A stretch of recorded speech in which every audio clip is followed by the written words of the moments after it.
नमस्कार भक्तों, आप सभी को ज्येष्ठ माह की पूर्णिमा की हार्दिक शुभकामनाएं। इस वीडियो के जरिए हम जानेंगे कि साल 2025 में ज्येष्ठ पूर्णिमा किस दिन पड़ेगी, व्रत कब किया जाएगा, स्नान और दान किस दिन होंगे, इसका शुभ समय क्या रहेगा, पूजा का शुभ मुहूर्त कब है, पूर्णिमा तिथि कब शुरू होगी और समाप्त कब होगी, राहु काल का समय क्या रहेगा और चंद्रमा के दर्शन किस समय होंगे, व्रत कैसे रखा जाए, सत्यनारायण भगवान की पूजा कैसे की जाए, इस दिन क्या करें और किन बातों से बचना चाहिए, व्रत का पारण कब और कैसे करना है, इस सभी सवालों के जवाब इस वीडियो में आपको मिलेंगे।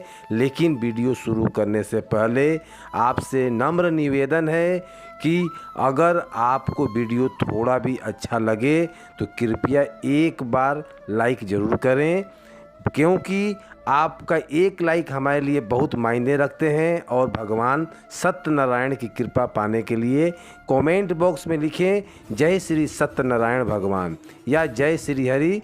तो अब बात करते हैं ज्येष्ठ पूर्णिमा की। हिंदू धर्म में इस दिन को बहुत ही पवित्र माना गया है। यह दिन माँ लक्ष्मी और भगवान विष्णु को समर्पित होता है। मान्यता है कि इस दिन पूजा और व्रत करने से इच्छाएं पूरी होती है। इस दिन पवित्र नदियों में स्नान करना और ज़रूरतमंदों को दान देना बहुत ही पुण्यकारी कार्य माना गया है। ज्येष्ठ पूर्णिमा को चंद्रमा की पूजा करने से कुंडली में मौजूद चंद्र दोष कम होते हैं। अगर कुंडली में चंद्रमा की स्थिति ठीक नहीं है या उसकी दशा चल रही है तो इस व्रत के उससे प्रभाव भी कमी में आती है। श्रद्धा और सामर्थ्य अनुसार इस दिन अन्य कपड़े और धन का दान करें, बहुत ही शुभ माना जाता है। ज्येष्ठ पूर्णिमा के दिन भगवान सत्यनारायण की कथा सुने और बहुत ही फलदायी भी होता है और इससे घर में सुख शांति बनी रहती है। इस पूर्णिमा को वट पूर्णिमा भी कहा जाता है। इस दिन महिलाएं वट सावित्री व्रत करती हैं और अपने पति की लंबी उम्र के अच्छे स्वास्थ्य के लिए कामना करते हुए निर्जला व्रत रखती है तथा वट यानी बरगद के पेड़ की पूजा करते हैं। अब जानते हैं कि साल 2025 में ज्येष्ठ पूर्णिमा कब पड़ेगी, व्रत किस दिन रखना होगा, स्नान और दान कब करना है और पूजा का शुभ समय क्या होगा, राहु काल कब से कब तक रहेगा, इन सब की जानकारी भी आपको मिलेगी। तो आपको बता दें कि इस वर्ष ज्येष्ठ माह की पूर्णिमा तिथि की शुरुआत 10 जून 2025 को सुबह 11:35 होगी और यह तिथि समाप्त होगी 11 जून 2025 को दोपहर 1:13 पर। इस आधार पर इस साल ज्येष्ठ पूर्णिमा का व्रत 10 जून 2025 को मंगलवार के दिन रखा जाएगा और इस दिन वट सावित्री का पूजा भी किया जाएगा। अब जबकि स्नान और दान की पूर्णिमा 11 जून 2025 बुधवार को पड़ेगी। अब बात करें पूजा के शुभ समय की तो 10 जून को पूजा का अच्छा समय शुभ जो 8:52 से दोपहर 2:05 तक रहेगी। इस दिन अभिजीत मुहूर्त सुबह 11:53 से दोपहर 12:49 तक रहेगा। इस दिन सूर्योदय का समय सुबह 5:30 रहेगा और चंद्रमा का जो उदय होगा शाम 6:45 होगा। वहीं राहु काल दोपहर 3:50 से शाम 5:34 तक रहेगा। भक्तों, राहु काल में पूजा पाठ करने से बचना चाहिए। अब बात करते हैं स्नान और दान का शुभ समय की। आपको बता दें कि ब्रह्म मुहूर्त में स्नान करना सबसे शुभ माना गया है और 11 जून को ब्रह्म मुहूर्त में सुबह 4:02 से लेकर 4:42 तक रहेगा। चलिए अब जानते हैं ज्येष्ठ पूर्णिमा के दिन किन बातों से बचना चाहिए। इस दिन भूल कर भी मांसाहारी या तामसिक चीज़ों का सेवन नहीं करना चाहिए। बाल और नाखून नहीं काटने चाहिए। किसी से झगड़ा विवाद या अशब्द बोलने से भी बचना चाहिए। साथ ही साथ नशा और जुआ जैसे कार्य भी इस दिन नहीं करने चाहिए। इस दिन काले कपड़े पहनने से भी बचना चाहिए क्योंकि यह नकारात्मक ऊर्जा को आकर्षित कर सकता है। और आपके काम व काज में बाधा डाल सकता है। व्यापार गलत असर डाल सकता है। दान या पूजा के समय भी काले रंग के सामान का उपयोग ना करें, क्योंकि इससे चंद्र की स्थिति कमज़ोर हो सकती है और राहु का असर बढ़ सकता है। भक्तों, पूर्णिमा के दिन 2 तरह के व्रत किया जाता है। कुछ लोग दिन भर व्रत रखते के लिए बाद में शाम को चंद्रमा को अर्घ देकर व्रत खोलते हैं, और कुछ लोग भगवान सत्यनारायण के नाम पर व्रत करते हैं। सत्यनारायण व्रत में सुबह स्नान आदि के बाद भगवान की पूजा की जाती है, उनकी कथा सुनाई जाती है और फिर उन्हें भोग लगाकर अपराह्न काल सायंकाल में व्रत खोला जाता है। दोनों व्रत की विधि लगभग एक जैसी ही होती है और पूजा की सामग्री भी एक जैसी रहती है। चंद्रमा की पूजा की विधि इसी में सम्मिलित है। भक्तों, पूर्णिमा के दिन आपको सूर्योदय से पहले उठना चाहिए। अगर संभव हो तो गंगा स्नान करें, और अगर संभव ना हो सके तो घर पे ही गंगा जल से स्नान करके इस फल की प्राप्ति कर सकते हैं। इसके लिए सबसे पहले स्नान वाली बाल्टी को अच्छी तरह से धो लें, उसमें थोड़ा सा गंगा जल डालें और फिर उसमें शुद्ध जल डालकर स्नान करें और हर हर गंगे का उच्चारण करें। स्नान के बाद साफ सुथरे कपड़े पहनकर अपने घर के मंदिर की सफाई करें। पूजा स्थल पर गंगा जल का छिड़काव करें, उसे शुद्ध करें। सबसे पहले किसी शांत और साफ जगह का पूर्व या उत्तर दिशा की ओर मुख करके बैठ जाएं। पूजा में लगने वाली सारी सामग्री पास में रख लें। अब जानते हैं कि पूजन में कौन कौन से चीज़ चाहिए। इसमें रोली, मौली, अक्षत, पान, सुपारी, लौंग, इलायची, धूप, दीपक, इत्र और भी फल फूल, माला और मिठाई आदि शामिल करें। साथ ही दक्षिणा देना भी बहुत ज़रूरी होता है। जल के लिए एक लोटा रखें जिसमें थोड़ा सा गंगा जल डालें और फिर उसमें शुद्ध जल भर लें। सारी सामग्री एक जगह जमा करके आसन पर बैठ जाएं। फिर एक लकड़ी की चौकी या पत्ता जो ले लें आप, पीले रंग का कपड़ा बिछाए उस पर और भगवान का स्थान दे। जो भक्त सत्यनारायण भगवान की पूजा करता है वह उसकी तस्वीर रखे, और अगर चंद्रमा का व्रत करता है तो भगवान सत्यनारायण या लक्ष्मी नारायण की तस्वीर या मूर्ति को भी रखे। अब सबसे पहले व्रत और पूजा का संकल्प लें। इसके लिए सीधे हाथ में जोड़ें और जल, पुष्प, अक्षत और एक सिक्का ले लें। भगवान सत्यनारायण का ध्यान करें और अपना नाम, गोत्र, स्थान का नाम, मकान नंबर और शहर का नाम लेते हुए भगवान से प्रार्थना करें कि यह पूजा और व्रत बिना किसी बाधा के पूरा हो जाए। आप जो भी इच्छा रखते हैं वह भी भगवान से कहें। इसके बाद संकल्प की चीज़ भगवान के चरणों में अर्पित कर दें। संकल्प करने के बाद पूजा की शुरुआत करें। सबसे पहले भगवान गणेश का ध्यान करें और फिर सत्यनारायण भगवान को स्मरण करें और निवेदन करें कि वह इस पूजा को स्वीकार करें। फिर भगवान को जल अर्पित करें। इसके बाद पंचामृत में स्नान करा के पंचामृत बनाने के लिए कच्चा दूध, दही, शहद और शक्कर मिलाएं। यदि आपके पास जो है धातु की मूर्ति है तो सीधे स्नान करवाएं, अन्यथा केवल तस्वीर है तो एक फूल से उसे पंचामृत भिगोकर भगवान के श्री चरणों में रख दें। साफ जल से भी स्नान कराएं। चरण यानी कि फिर जल से अर्पित करें। अब भगवान को वस्त्र के रूप में मौली का एक छोटा सा टुकड़ा अर्पित करें और जाने चढ़ाई हुई पहले रोली लगाकर तिलक करें। फिर शुद्ध घी का दीप जलाएं और धूप दिखाएं। अब एक फूल या हुई एक इत्र लगाकर पुत्र में भगवान को अर्पित कर दें। रोली या चंदन का तिलक लगाएं। अक्षत जो है छीटें। फूलों की माला भगवान को अर्पित कर दें। अब दीपक को बिना हाथ में उठाए हाथ से भगवान को दीप दिखाएं और फूल में जो है धूप दिखाकर अर्पित कर दें। अंत में भगवान को भोग लगाएं। फिर फल, मिठाई, मिश्री, बतासा और खासकर पंचामृत और पंजरी जरूर रखें। साथ में तुलसी का पत्ता रखना ना भूलें। भोग लगाने के बाद थोड़ा जल लेकर आचमन करें।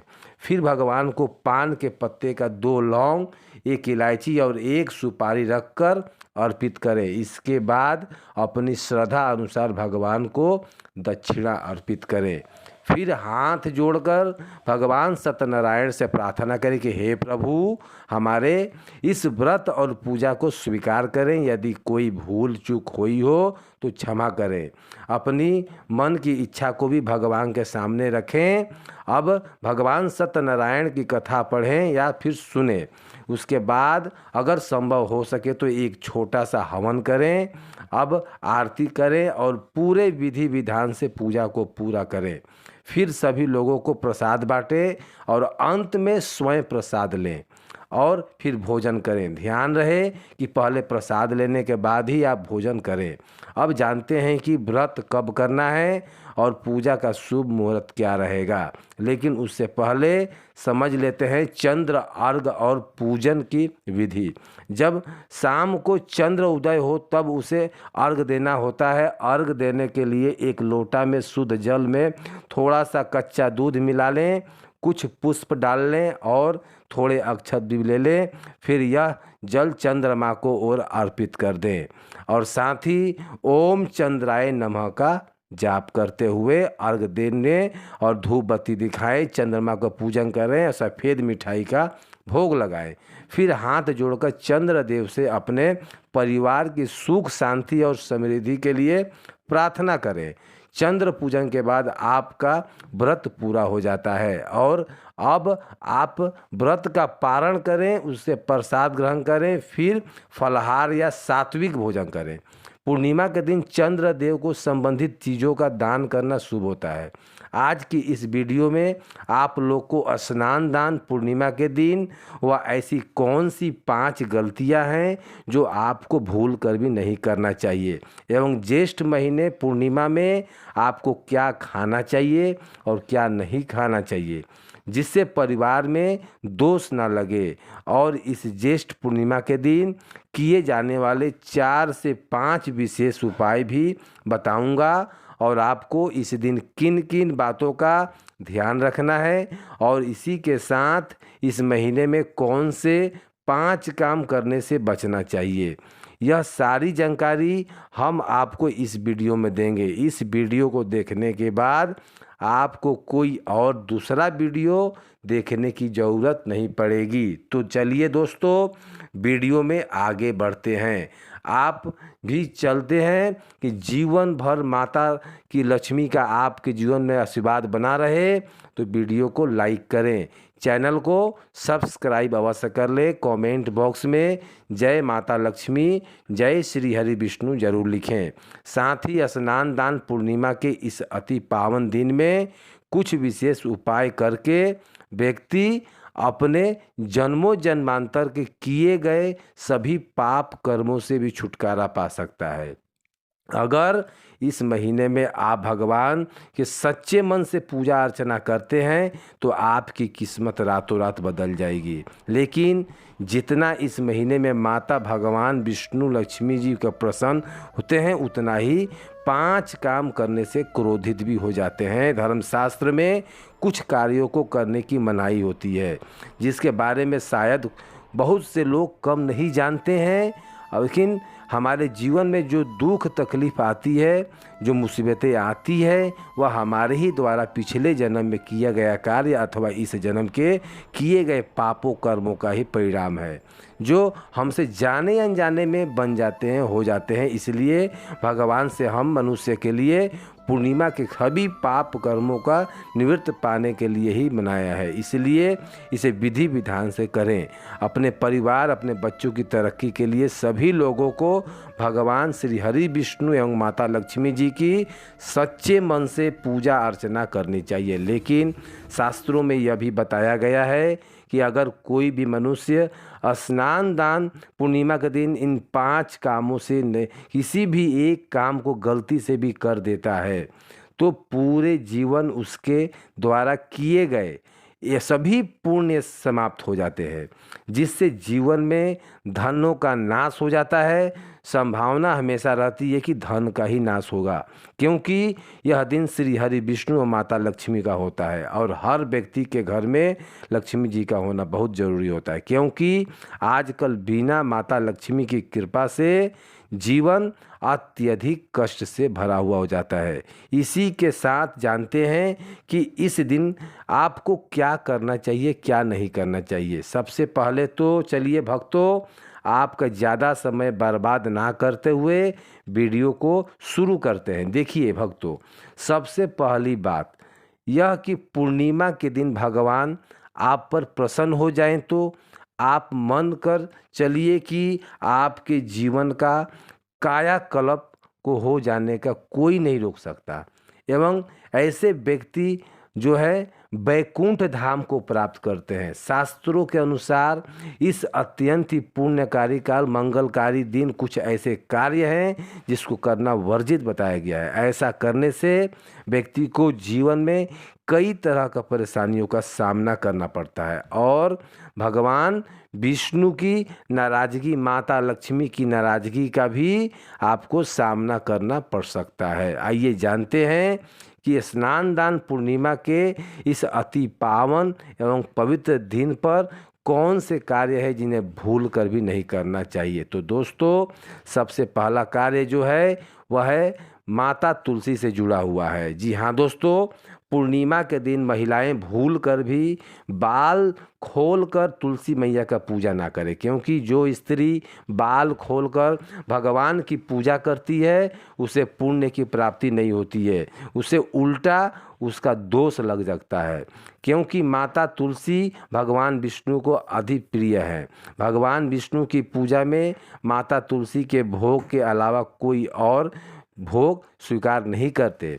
इसके अलावा अगर आप तुलसी में जल अर्पित कर रहे हैं तो इस बात का विशेष ध्यान रखें कि जल आपको सूर्योदय से पहले एवं सूर्यास्त के बाद नहीं देना है, एवं शाम के समय में हर रोज़ तुलसी के माता के सामने एक दीपक प्रज्वलित करना चाहिए।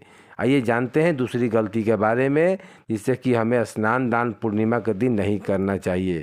हमारे धर्मशास्त्रों में स्पष्ट लिखा हुआ है कि स्नान दान पूर्णिमा का दिन स्वयं भगवान श्री हरि विष्णु माता लक्ष्मी जी का होता है। ऐसे में यदि कोई भी व्यक्ति गलती से भी ज्येष्ठ पूर्णिमा के दिन इस मास का मदिरा का या फिर तामसिक का सेवन करता है तो व्यक्ति 7 जन्मों तक वंशज के विनाश करता है। ऐसे लोग जो है दुर्घटना के ग्रस्त का शिकार हो जाते हैं। इसीलिए ज्येष्ठ पूर्णिमा के दिन महिलाएं एवं पुरुष घर में तामसिक चीज़ों का प्रयोग ना करें और ना ही अपने घर के किसी सदस्यों को करने दें। इस बार स्नान दान पूर्णिमा तिथि रोहिणी नक्षत्र में बुधवार के दिन पड़ रही है, जिस वजह से यदि आप इस दिन किसी भी व्यक्ति को दूध या दूध से निर्मित किसी भी चीज़ का दान करते हैं तो आपसे माता लक्ष्मी रुष्ट हो सकती है। साथ ही इस दिन लोहा या लोहे की निर्मित वस्तु भी किसी को नहीं देना चाहिए। दोस्तों, अगला तामसिक चीज़ का दान आपको इस दिन भूल कर भी नहीं करना चाहिए। इससे आपकी कुंडली में माता लक्ष्मी और शुक्र ग्रह का भाव कमज़ोर हो जाता है। आइए जानते हैं अगली गलती के बारे में। दोस्तों, भूल कर भी एक दूसरे से लड़ाई नहीं करनी चाहिए।